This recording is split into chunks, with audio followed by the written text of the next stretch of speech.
Di ujung masa kejayaan Singasari pada abad ke-13, Nusantara berada dalam pusaran perubahan besar.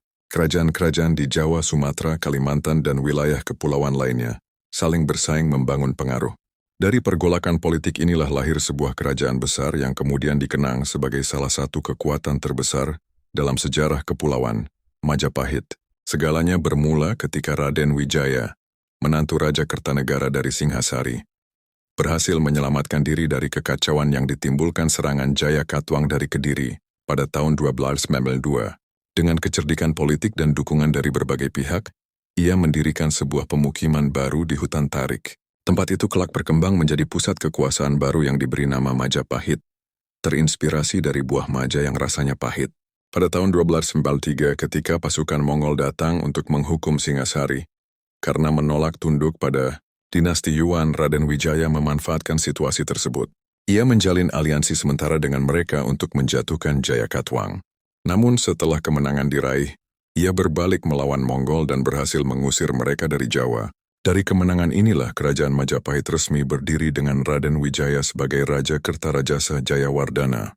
Majapahit tumbuh pesat. Raja-raja setelah Kertarajasa memperluas wilayah dan memperkuat fondasi kerajaan.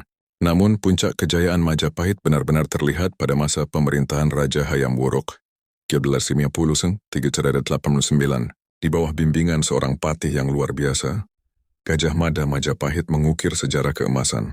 Gajah Mada bersumpah untuk mempersatukan seluruh Nusantara dalam Sumpah Palapa yang terkenal. Dengan strategi diplomasi dan militer, wilayah Majapahit meluas hingga menguasai wilayah yang kini meliputi Indonesia modern, Malaysia, Singapura, Brunei, sebagian Filipina, dan wilayah lain di Asia Tenggara. Perdagangan internasional tumbuh pesat berkat pelabuhan-pelabuhan ramai seperti Tuban, Gresik, dan Surabaya. Kapal-kapal asing datang membawa rempah, logam, dan sutra menjadikan Majapahit pusat perdagangan dan kebudayaan. Selain kuat secara politik, Majapahit juga menjadi lahan subur perkembangan seni, sastra, dan budaya.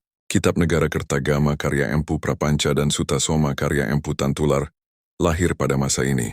Dari Sutasoma pula muncul ungkapan luhur Bhinneka Tunggal Ika, cerminan harmoni dalam keberagaman, yang kemudian menjadi semboyan bangsa Indonesia.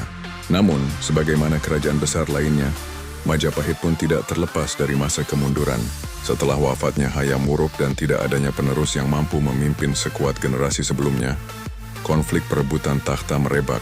Perpecahan internal semakin diperparah oleh munculnya kekuatan Islam di pesisir utara Jawa yang semakin berkembang, termasuk Kesultanan Demak. Pelan namun pasti Majapahit kehilangan kekuatan dan wilayahnya.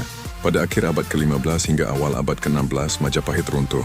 Meski kerajaan itu secara politik berakhir, warisan kebudayaannya tidak lenyap. Seni arsitektur, struktur pemerintahan, bahasa Jawa kuno dan nilai-nilai persatuan tetap hidup dan menjadi fondasi bagi peradaban Indonesia selanjutnya. Hari ini nama Majapahit masih menggema sebagai simbol kejayaan Nusantara.